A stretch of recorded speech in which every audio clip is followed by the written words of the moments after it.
आदाब, मैं आगा Khurshid Khan.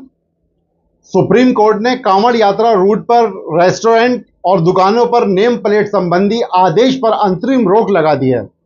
Supreme court ने कहा है कि खाद्य विक्रेताओं या दुकानों के मालिकों और कर्मचारियों का नाम लिखने के लिए मजबूर नहीं किया जाना चाहिए। सुप्रीम कोर्ट ने मामले की अगली सुनवाई 26 जुलाई के लिए तय की है। अदालत ने कहा है कि दुकानदारों को अपना नाम या पहचान उजागर करने की जरूरत नहीं है। कोर्ट ने कहा है कि दुकानदारों को बस खाने का प्रकार बताना होगा। दुकानदार दुकान पर शाकाहारी या फिर मांसाहारी किस प्रकार का खाना बेच रहे हैं, बस यह बताना होगा। इस संबंध में कोर्ट ने उत्तर प्रदेश, उत्तराखंड और मध्य प्रदेश सरकार को नोटिस जारी किया है। साथ ही अदालत ने यह भी कहा है कि अगर याचिकाकर्ता अन्य राज्यों को भी इसमें शामिल करना चाहते हैं तो उन राज्यों को भी नोटिस जारी किया जाएगा। कांवड़ यात्रा मार्ग पर दुकानदारों के नाम सार्वजनिक करने के दिशा निर्देशों पर कांग्रेस, तृणमूल कांग्रेस और समाजवादी पार्टी के नेताओं ने आपत्ति जताते हुए संबंधित राज्यों की सरकारों की निंदा की थी और इसे विभाजनकारी कदम बताया था।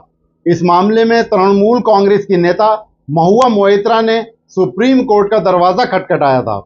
उनकी ओर से कोर्ट में वरिष्ठ वकील Abhishek Manu Singhvi, association for protection of civil rights की तरफ से वरिष्ठ वकील CU सिंह और याचिकाकर्ता अपूर्वा आनंद और आकार पटेल की तरफ से हुजैफा अहमदी कोर्ट में पेश हुए, लेकिन संबंधित राज्यों की तरफ से कोई वकील कोर्ट में मौजूद नहीं था। सुप्रीम कोर्ट की अंतरिम रोक लगाने के फैसले पर तृणमूल कांग्रेस की नेता महुआ मोइत्रा ने समाचार एजेंसी PTI से कहा, यह भारतीय संविधान की विजय है, यह भारत के लोगों की जीत है। अब किसी दुकानदार को अपना नाम, अपने कर्मचारियों के नाम डिस्प्ले करने की जरूरत नहीं है।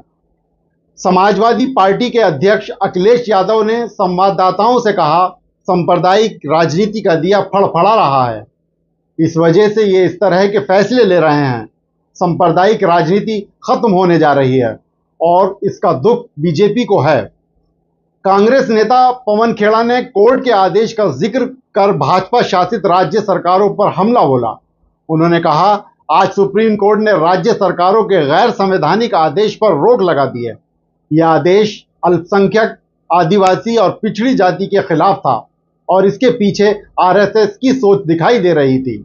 उन्होंने PM मोदी से अपील करते हुए कहा है कि हमारा अनुरोध है कि प्रधानमंत्री भाजपा शासित राज्यों के मुख्यमंत्री को राजधर्म की याद दिलाएं। हालांकि PM मोदी अपनी पार्टी में ही कमजोर हो गए हैं और मुख्यमंत्री उनकी बात नहीं सुनते हैं, फिर भी वे उन्हें बताएं कि देश में नफरत पैदा नहीं करें। कांग्रेस के राज्यसभा सांसद इमरान प्रताप गढ़ी ने कहा, मैं सुप्रीम कोर्ट का शुक्रिया अदा करता हूं, जिन्होंने यह बता दिया है कि हमारा देश संविधान से चलेगा, किसी प्रकार के फरमान से नहीं। जो समाज और देश को बांटने की कोशिश करता हो, यह देश मोहब्बत से चलेगा।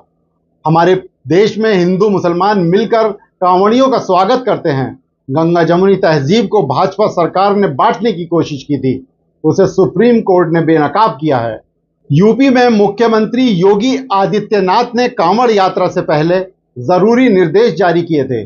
सरकार के मुताबिक सड़क किनारे ठेले समेत हर खाद्य पदार्थ की दुकानों के मालिकों को अपने नाम का बोर्ड लगाना जरूरी कर दिया गया था।